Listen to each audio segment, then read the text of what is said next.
지난 시간에 파동의 굴절까지 다 배우고 나서 형성평가를 한번 풀어보라고 했습니다. 근데 이거를 안 한 학생들이 좀 있습니다. 이 안 한 학생들은 선생님이 끝까지 꼭 확인해서 학교 오면은 따로 불러서 지도할 계획이니까 반드시 스스로 안 한 학생들은 다시 한번 확인해서 풀어주세요.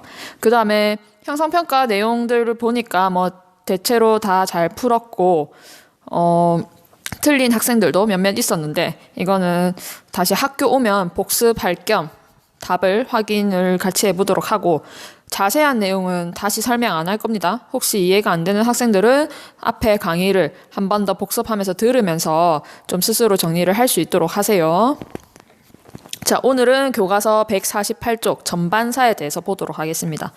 빛이 입사할 때 이렇게 예를 들어서 여기가 물이고 공기다.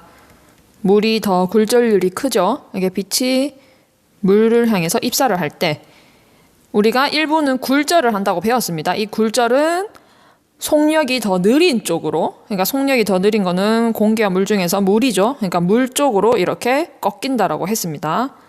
그래서 얘가 입사각이고 얘는 굴절각이다. 입사각은 I, 굴절각은 R. 그래서 입사하면 이렇게 일부가 굴절이 일어나지만 일부는 전부 다 굴절이 100% 일어나는 게 아니고 일부는 알다시피 반사도 일어납니다. 예를 들어서 반사가 뭐 30% 일어났다면 빛의 나머지 70%는 굴절, 광선으로 들어간다. 이렇게 반사가 일어나는데 여기서 관계를 보면은 굴절되는 얘는 굴절 광선이고 얘는 반사 광선이겠죠.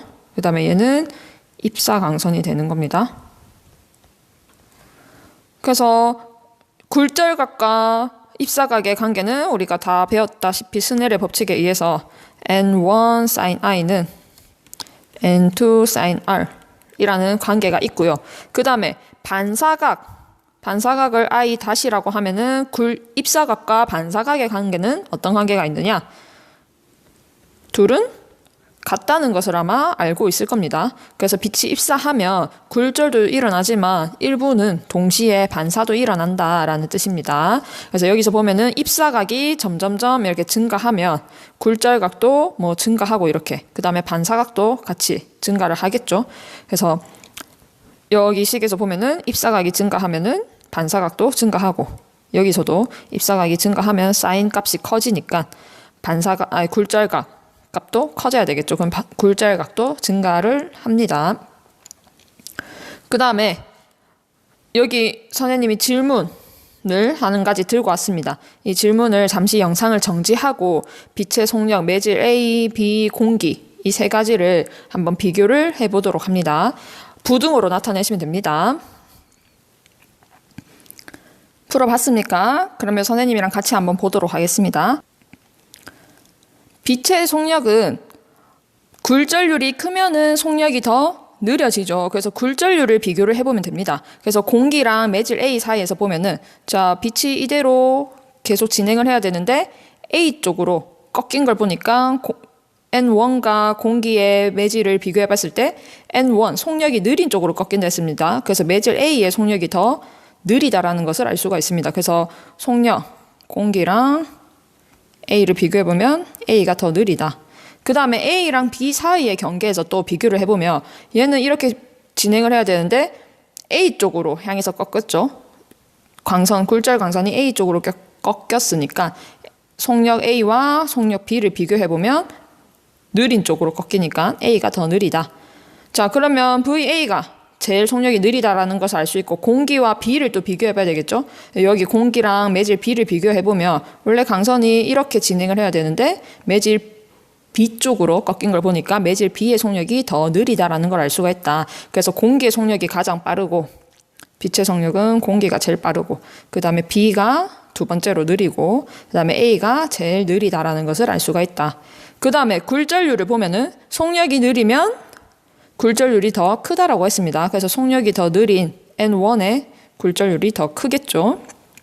그 다음에 빛의 파장은 뭘 봐야 되냐면 속력과 그 다음에 파장의 관계를 보면 됩니다. 우리 파동의 속력 V는 어떻게 구했죠?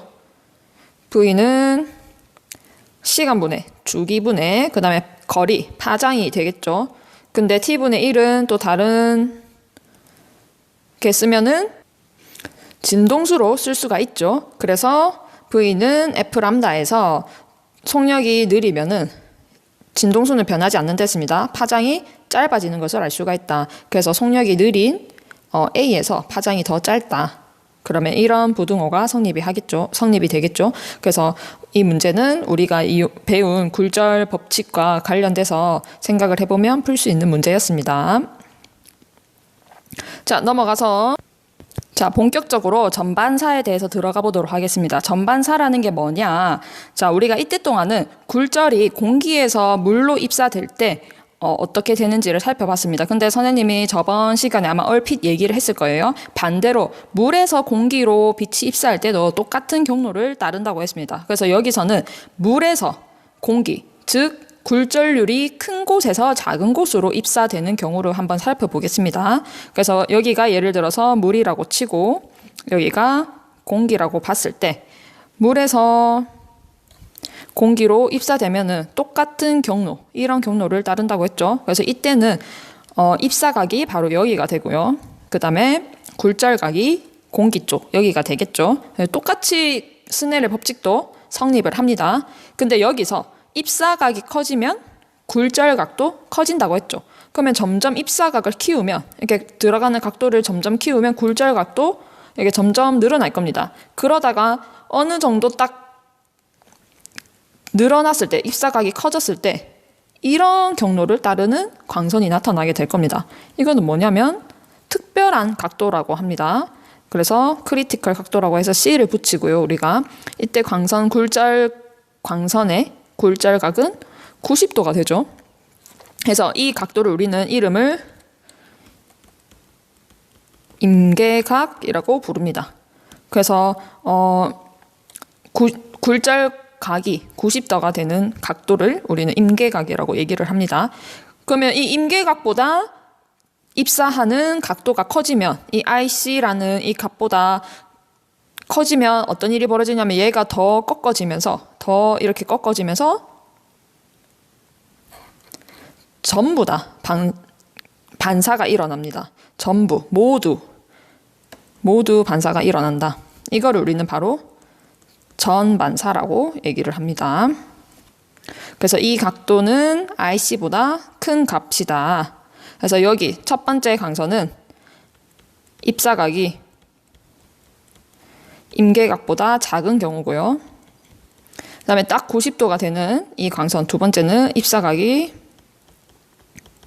임계각과 같은 경우가 되고요. 세 번째 이 경우는 입사각이 임계각보다 큰 경우에 전부 다 반사가 일어나는 전반사가 일어난다. 그럼 이때 이 전반사의 각은 이 각과 똑같겠죠. 반사의 각도는 똑같으니까. 그래서 이때는 굴절률의 관점에서 보면은 어디서 어디로 빛이 입사해야 된다. 굴절률이 큰 곳에서 작은 곳. 굴절률이 큰 데서 작은 곳으로 입사할 때 일어나는 현상이고요. 그 다음에 이 임계각은 어떤 각도를 얘기하느냐. 굴절각이 90도가 되는 입사각을 얘기를 합니다. 그래서 전반사는 굴절률이 큰 매질에서 작은 매질로 빛이 입사할 때, 언제? 임계각보다 큰 각으로 입사할 때 일어나는 현상입니다. 그러면 여기서 스넬의 법칙을 한 번 더 써보면, 원래 우리가 스넬의 법칙은 N1 sin I, 여기서는 N1 sin I 이게 되겠죠. 그 다음에 굴절되는 곳, 매질, 굴절률과 그 다음에 굴절각을 곱해주면 이 값이 같다. 이게 스넬의 법칙이었습니다. 그러면 임계각의 상황에 한번 대입해서 넣어볼게요. 임계각의 상황은 입사각이 IC가 되고요. 그 다음에 굴절각이 사인 90도가 되겠죠. 사인 90도가 얼마죠? 1이죠. 그러면 이 입사각을 구할 수가 있게 됩니다. 사인 C가 이게 1이 되니까 N2 나누기 N1이 될 것이다. 그래서 이런 관계를 보이는 게 바로 임계각, 전반사가 일어날 때 현상을 얘기를 합니다. 그래서 쉽게 전반사가 일어나려면, 그러니까 좀 각도가 작아져도 전반사가 일어나려면, 즉 임계각이 작으려면 굴절률 차이가 어떻게 돼야 될까? 자, 임계각이 작아지려면 사인 값이 작아지겠죠. 그러면 n2 값이 커지고 n1 값이 작아지면 임계각이 더 작아지겠죠. 즉 n1과 n2의 굴절률 차이가 커져야 전반사가 잘 일어난다라고 얘기를 할 수가 있습니다. 그래서 그 전반사가 잘 일어나는 예시를 보기 위해서 보면은, 자, 우리가 저번 시간에 아마 굴절률 얘기를 하면서 각 물질의 굴절률을 한번 살펴봤습니다. 그래서 진공은 당연히 1이고요. 공기는 진공과 큰 차이가 없었던 것을 볼 수가 있었습니다. 그 다음에 물은 1.33. 그 다음에 뭐 다른 물질 보면서 굴절률이 제일 큰 물질이 바로 다이아몬드였죠. 다이아몬드. 그러니까 굉장히 크죠. 진공에 비해서. 그러니까 다이아몬드와 그 우리 공기, 뭐 진공은 굴절률 차이가 굉장히 크기 때문에 다이아몬드에서는 전반사가 잘 일어납니다. 그러니까 공기와 굴절률 차이가 커지므로 임계각이 어떻게 했어? 임계각이 작아지겠죠. 그러니까 전반사가 잘 일어나서 전반사가 잘 일어난다는 말은 빛이 다이아몬드 안으로 굴절되지 않고 우리 눈으로 다시 들어오는 빛이 많다는 겁니다. 그래서 여기 교과서 149쪽에 나와 있듯이 보면은 다이아몬드 굴절률은 2.42로 매우 크다. 그래서 임계각이 보통은 뭐 40도, 뭐 50도 이렇게 되는데 25도 정도밖에 안 된다고 해요. 그래서 전반사가 잘 일어나서 외부에 들어온 빛이 전반사를 통해 대부분 되돌아 나오기 때문에 다른 보석보다 더 많이 빛나 보인다. 그래서 다이아몬드를 보면은 아 예쁘다, 뭐 사고 싶다 이런 마음이 들기 때문에 다이아몬드가 굉장히 값이 비싼 겁니다. 그래서 이거를 좀 더 효율적으로 더 반짝반짝하게 보이기 위해서 세공사들은 이 다이아몬드를 뭐 막 갈고 닦는 그런 가공할 때 전반사가 잘 일어나는 각도를 조절해서 작업을 한다고 합니다. 그래서 다이아몬드가 반짝반짝거리는 이유도 우리가 전반사를 배우면은 잘 알 수가 있겠죠. 그러면 교과서 150쪽으로 넘어가 보겠습니다. 150쪽을 넘어가면 전반사가 나오는 현상의 예시들이 나와 있습니다. 그래서 이 현상들을 보고 어디에 전반사가 들어있는지 한번 잠시 영상을 멈추고 4가지 그림에서 생각해 보도록 합시다. 자, 생각을 해봤으면 선생님이랑 같이 한번 보도록 하겠습니다. 첫 번째 그림은 우리가 밑에 수족관에서 보면은 밑에서 물속에서 고래나 물고기들을 살펴보게 되죠. 그러면 이 수면을 보면은 여기에 고래가 마치 있는 것처럼, 이쪽에 고래가 있는 것처럼 우리 눈에 들어오게 되는 겁니다. 여기서 보면은 물고기에서 빛이 이렇게 막 나올 텐데, 그럼 일부는 당연히 임계각보다 큰 경우에는 우리 눈으로 이런 식으로 다 들어오겠죠. 그러니까 물고기가 여기 수면에 있는 것처럼 보이게 되는 겁니다. 근데 임계각보다 작으면은 일부는 반사가 되고 일부는 또 굴절이 일어나서 물 밖으로 광선이 나가겠죠. 그러면 그 광선들은 우리가 물 밖에서 고래를 볼 수가 있게 되는 겁니다. 그래서 임계각보다 큰 경우에 우리 눈으로 전부 다 반사돼서 들어오기 때문에 수면을 보면은 물고기가 비쳐 보이게 되는 겁니다. 그 다음에 두 번째 현상을 보면은, 자, 프리즘이라고 하는 거 다 아시죠? 빛의 뭐 분산이라든지 이런 데서 잘 나오는 그런 광학기구입니다. 그래서 프리즘에서 보면은 레이저를 프리즘을 향해서 쏴주면 이 프리즘과 이 경계에서 당연히 일부는 들어가고 일부는 또 반사돼서 나올 겁니다.